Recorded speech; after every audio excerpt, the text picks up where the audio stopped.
حكاية النهاردة حكاية غريبة حصلت من 2004، والحكاية بتحكي عن بنت اسمها ياسمين، شابة صغيرة عندها 19 سنة. بنت جميلة ومؤدبة ومن عيلة محترمة ومرتاحة ماديا. بما ان هي بنت مرتاحة، اهلها جايبين لها موبايل تستخدمه في الجامعة. ياسمين كانت في كلية آداب جامعة القاهرة، كلية الكعب العالي.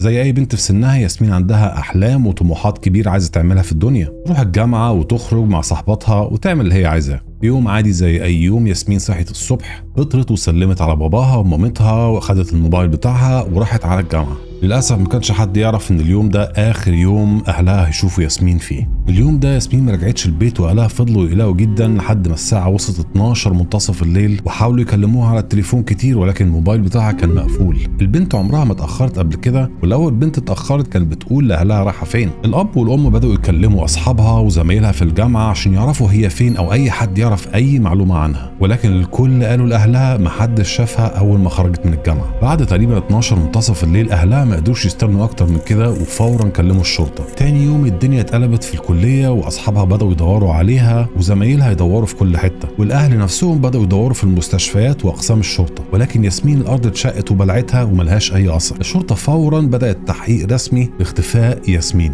وكالعاده الشرطه بدات تسال اسئله كتيره. امتى اخر مره اتشافت ياسمين؟ امتى اخر مره زميلها شافوها؟ اصدقائها؟ اهلها؟ اذا كان في مشاكل بينها وبين حد؟ الاسئله المعتاده لاي تحقيق رسمي للشرطه. وهنا الشرطه وصلت لصاحبتها المقربه ساره. يمكن تكون ساره عارفه حاجه تفيد الشرطه وتفيد اهلها، وهنا ساره قالت حاجه قلبت التحقيق كله. ساره بلغت الشرطه وقالت انه ياسمين كان في حياتها شخص جديد، شاب اسمه عمر وبيدرس في معهد السينما، وقالت ان ياسمين مرتبطه بالشخص ده ومبسوطه معاه جدا. طبعا المعلومه دي فاجت اهل ياسمين، لانه ما كانتش ياسمين بتخبي عن اهلها حاجه، وما كانوش يعرفوا مين عمر ده، لان ياسمين ما جابتش سيره عمر ده قبل كده لمامتها او لباباها. ولكن قدام الشرطه ياسمين اكدت الكلام ده، انها كانت بتحكي لساره على كل حاجه كانت بتدور بينها وبين عمر، وان عمر ده خطيب المستقبل في عين ياسمين، شاب وسيم ومثقف وعلى وشك التخرج من معهد سينما، والشعر طبعا واللبس والحركات زي ما انتم عارفين الجو ده، فارس احلام في الوسط ده. طبعا المحققين اول ما عرفوا موضوع عمر ده اتشد انتباههم جدا للموضوع، لانه ممكن يكون فيه مفتاح للغز ومفتاح لاختفاء ياسمين نفسها، وممكن يلاقوا ياسمين.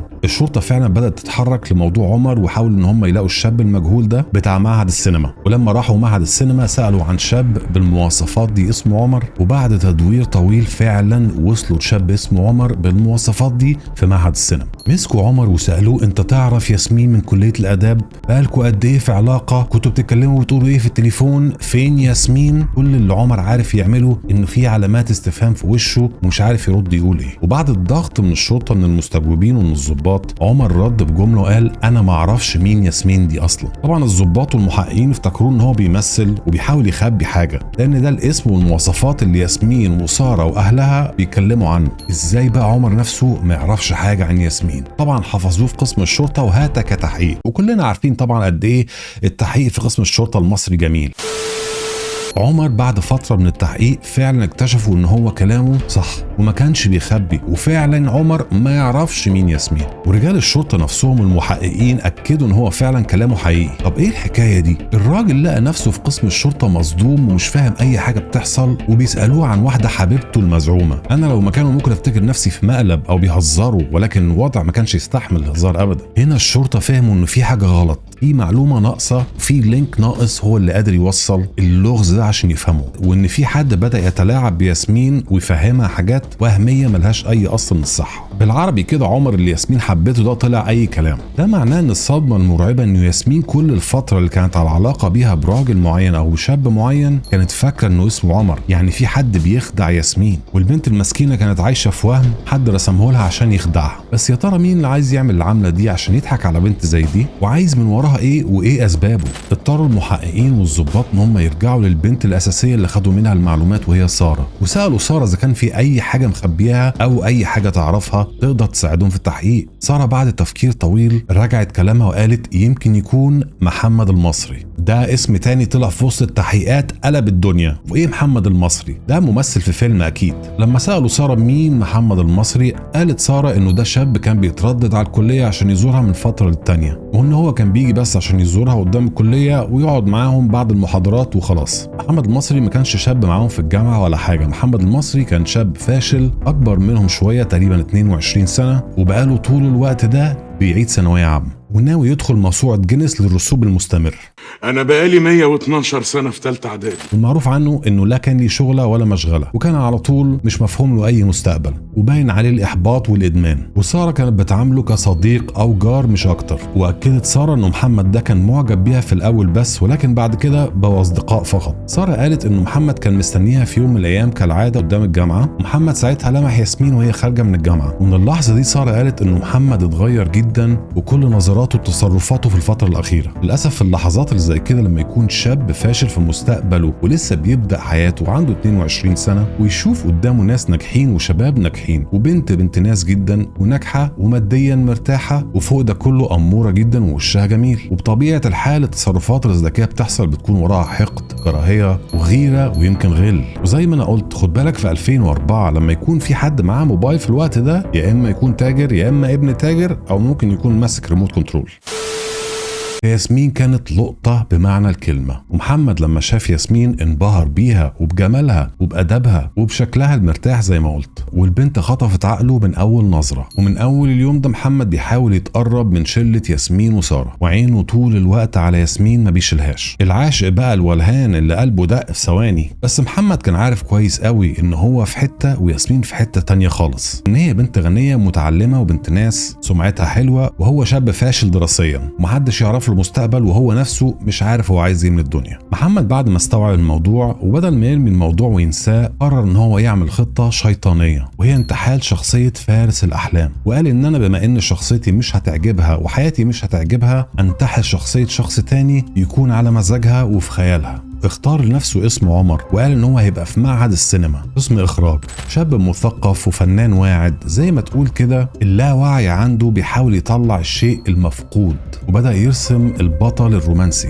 محمد ابتدى يحط خطة وبدأ يسأل سارة عن حاجات اللي بتحبها ياسمين واهتمامات ياسمين، وشاف انه شخصية الشاب اللي بيدرس اخراج هتشدها جدا. محمد عارف انه ممكن سارة تشك في حاجة، فبدأ محمد يقول لسارة انا اعرف صاحبي كويس قوي في قسم الاخراج واعتقد انه ياسمين صاحبتك ممكن تعجب بيه، هو عايز رقم تليفون ياسمين. وفعلا سارة ادت محمد رقم تليفون ياسمين، ومحمد كلم سارة على اساس انه هو عمر فتى الاحلام. محمد استغل انه ياسمين بنت صغيرة وعايشة في الفترة الرومانسية في الحياة وفي الجامعة، وبدأ ينعم صوته وبدأ يقع في حبها وهي تقع في حب ياسمين. اتشدت جدا لطريقة الكلام والاسلوب، وبعد كده بعد فترة معينة محمد او عمر بدأ انه ما يتصلش ياسمين فترة طويلة، وفضلوا على الحال ده لمدة كذا اسبوع يتكلموا مع بعض وفي علاقة حب وفي قصة غرامية كبيرة مع بعض. ولكن الموضوع ما كانش هيفضل مستمر على طول، لانه في الاخر دي كذبة وده مجرد تليفون، وفي الاخر هتطلب ياسمين ان هي تشوف عمر. الوهم مش هيكمل على طول. المهم محمد بطل يتكلم مع ياسمين لمدة اسبوع واحد بس عشان يخلي ياسمين هي اللي تطلب من سارة تعرف هو فين.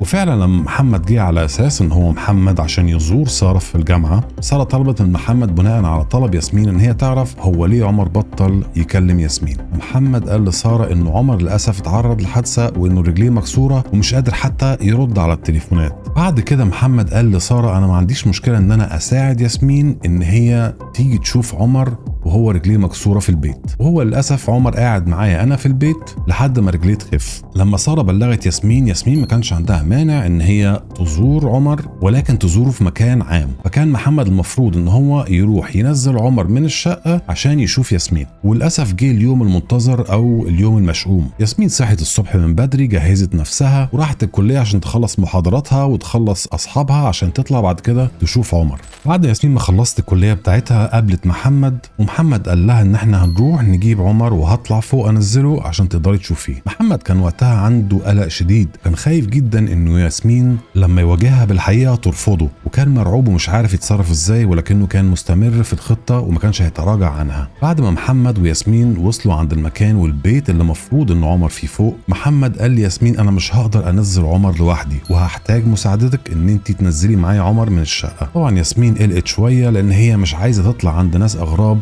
او تطلع شقه ما تعرفش عنها حد، ولكن في الاخر ياسمين ماشيه ورا قلبها وعايزه تشوف عمر، فوافقت ان هي تطلع مع محمد عشان تساعده ان هم ينزلوا عمر. ولما طلعت ياسمين عند باب الشقه، محمد فضل قلبه يدق جامد وياسمين خايفه، ولكن محمد طلب منها ان هي تساعده ان هي تنزل عمر. لما ياسمين دخلت الشقه قفل الباب محمد كان في الوقت ده ناوي ان هو يقول لها الحقيقه كلها، ويا اما هي ترضى ان هي تكون مع محمد او ان محمد يتصرف تصرف تاني ويفرض عليها نفسه. فعلا محمد المصري قال لها انه مفيش حد اسمه عمر ولا حاجه، وانا كنت عامل كل ده عشان انا معجب بيكي جدا. ياسمين ما كانتش عارفه تتصرف ازاي، وفعلا كانت اللي خايفه منه حصل، وطلبت من محمد ان هي يديها فرصه عشان تفكر. للاسف محمد ما كانش مديها اي فرصه تعمل حاجه، وفعلا ياسمين ابتدت تفزع وابتدت تخاف جدا وحاولت تخرج من الشقه باي طريقه، ولكن محمد خنقها لحد ما طلع النفس الاخير للاسف لياسمين، واعتدى عليها محمد في الشقه. عشان محمد يخفي الجريمه بتاعته قرر ان هو يشوه ملامح الجثه، وانه يحط الجثه في شنطه ويروح بعد كده ياخد سياره ياسمين ويحط الجثه والشنطه ويحط الشنطه دي في منطقه بعيده جدا، وراح يولع في الشنطه. بعد كده للاسف لما تم القبض على محمد المصري لقوا عنده سياره ياسمين ومغير لون السياره وبيستخدمها عادي جدا، وطبعا باع الموبايل بتاعها. الشرطه فعلا لقت الشنطه ولقت بقايا الجثه نفسها جوه الشنطه. للاسف دي رساله ورحله ياسمين القصيره اللي ما لحقتش فيها البنت تتهنى على حياتها، ولكن ده يمكن كمان يكون عبره لينا ان احنا ناخد بالنا من اولادنا، ناخد بالنا بنعمل معاهم ايه وهم بيعرفوا مين، ودايما على اتصال بيهم، وربنا يحفظنا جميعا. اشوفكم الفيديو الجاي.